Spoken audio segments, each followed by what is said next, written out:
The dining room table gleamed under the chandelier, set for three as it had been every Christmas for the past decade. At 72, I still remembered how Thomas loved the cranberry sauce just so, how he'd carved the turkey with such precision, making sure everyone got their favorite piece. Now I stood alone in the kitchen, basting a turkey that seemed too large for one person, checking my phone for the third time in an hour. The text from Marcus came at 4:30, just as I was pulling the sweet potato casserole from the oven. "Sorry, Mom. Jennifer's family invited us to Aspen. Can't make it this year. Maybe next time. Maybe next time." 47 years of motherhood reduced to maybe next time. I sank into Thomas's old armchair, still wearing my Christmas apron, the one with little reindeer that he'd bought me our first year in this house. The silence felt heavier than usual, pressing against my chest like a weight I couldn't lift. This wasn't how it was supposed to be. Thomas had always said family comes first, that no matter what happened in the world outside, we'd always have each other. But Thomas had been gone 3 years now, and apparently, so had the family we'd built together.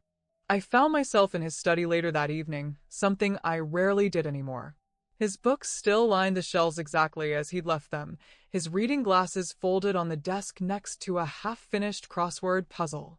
I was looking for nothing in particular when I noticed something odd about his desk drawer. It didn't sit flush with the others. Thomas had been meticulous about everything, his tools, his files, his furniture. This imperfection would have driven him crazy. I tugged at the drawer, and it stuck, then suddenly gave way completely, sliding out farther than it should have. Behind it, taped to the back of the drawer frame, was an envelope with my name written in Thomas's careful handwriting. My hands trembled as I opened it. Inside was a letter and a small brass key. "My dearest Eleanor," it began, "if you're reading this, I'm gone, and you've discovered my little secret. I pray you never need what I'm about to tell you, but I've learned that hope for the best and prepare for the worst isn't just good advice, it's survival." The letter went on to explain something that made my blood run cold. 3 months before his death, Thomas had overheard Marcus on the phone discussing the inheritance situation with someone, planning how to handle Mom's finances once Thomas was gone.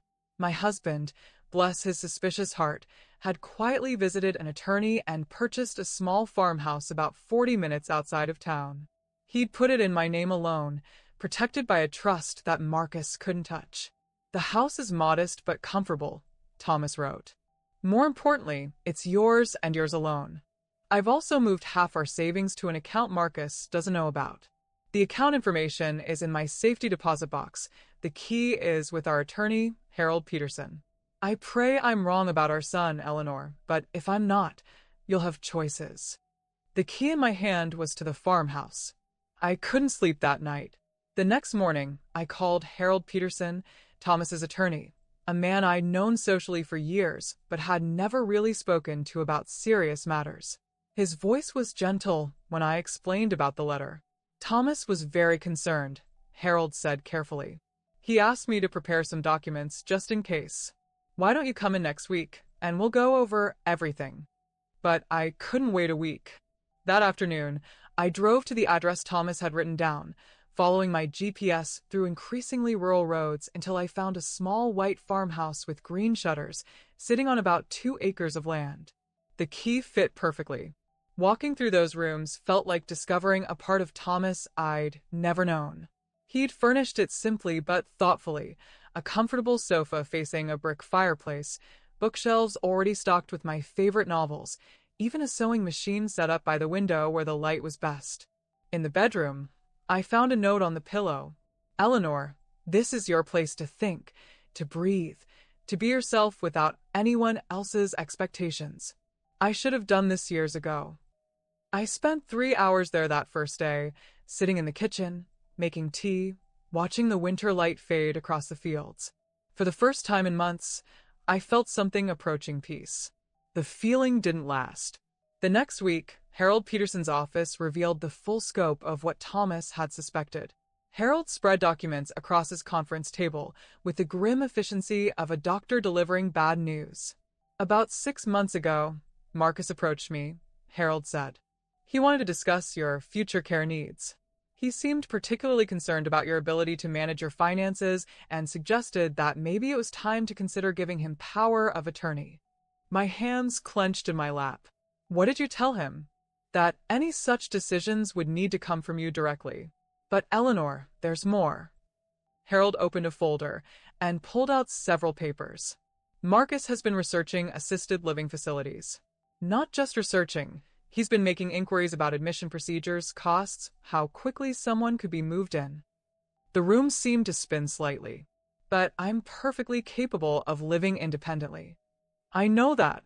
You know that. But Marcus has been building a case otherwise. He's also been asking questions about your will, about joint accounts, about ways to access your finances if you were to become incapacitated. The word hung in the air like a threat. Harold, my son wouldn't. Eleanor. His voice was kind but firm. Thomas showed me some documents Marcus brought to him last year. Paperwork that would have given Marcus significant control over your financial decisions. Thomas refused to sign them, but Eleanor, those documents were problematic. He pulled out photocopies of forms I'd never seen before. My signature appeared at the bottom of each page, but they weren't my signatures. They were good forgeries, but I'd been signing my name for 72 years. I knew my own handwriting. The betrayal hit me like a physical blow. This wasn't about care or concern. This was about money. This was about getting me out of the way so Marcus could access an inheritance he apparently felt entitled to. I thought about all the times he'd visited recently, how he'd commented on the big house being too much for me, how he'd mentioned great retirement communities where I could make friends my own age. I thought about his wife Jennifer's barely concealed impatience when I'd tell stories about Thomas, how she'd check her phone whenever I spoke. They weren't planning for my care. They were planning for my disposal. That evening, Marcus called. Mom, Jennifer and I have been talking.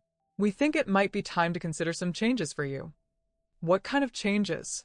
Well, that big house is a lot to maintain. And managing all those finances must be overwhelming. We've found some really nice places where you could have care if you need it, but still maintain your independence. My voice came out steadier than I felt. Are you talking about assisted living facilities, Marcus? A pause. Well, not necessarily assisted living right away, but communities where there's support available as you age. I see. And what would happen to the house? We'd sell it, of course. Use the money for your care. Don't worry, Mom, Jennifer, and I would handle all of that for you. I looked around my living room, at the photos of Thomas and me on our wedding day, at the furniture we'd chosen together, at the life we'd built in this house. They wanted to sell it all, and warehouse me somewhere convenient. Marcus, I need to ask you something, and I want an honest answer. Of course, Mom.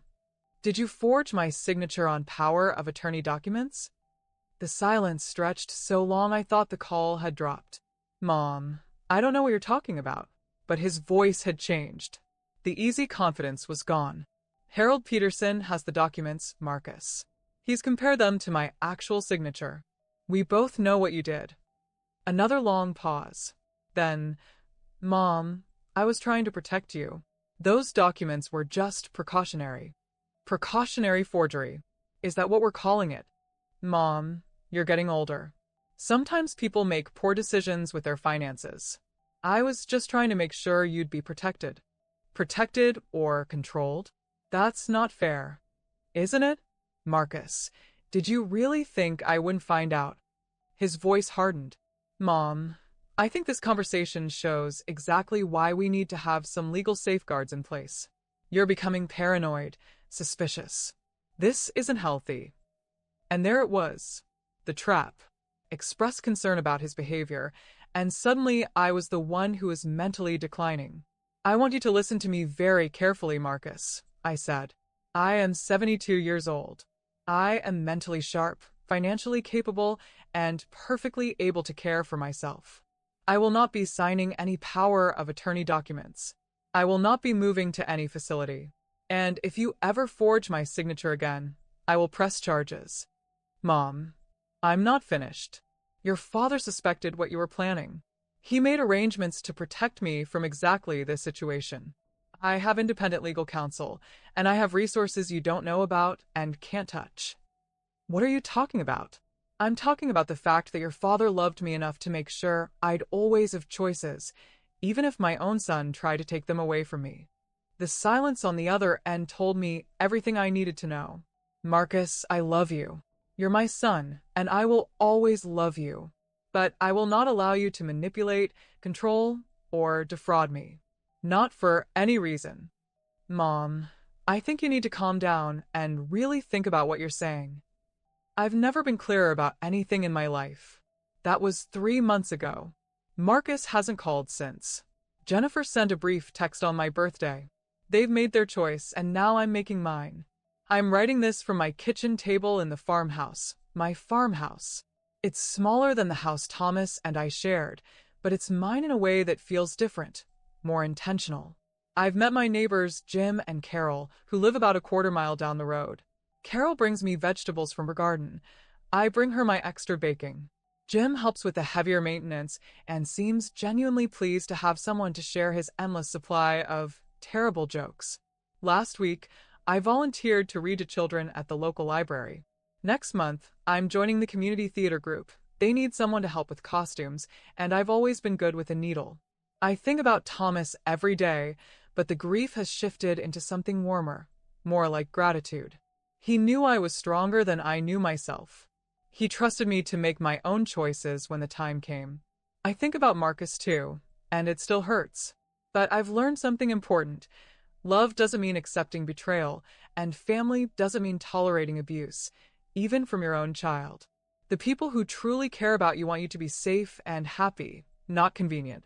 This Christmas, I'm making dinner for Carol and Jim and their daughter's family. 6 people around a table, sharing stories and laughter, and that perfectly prepared cranberry sauce.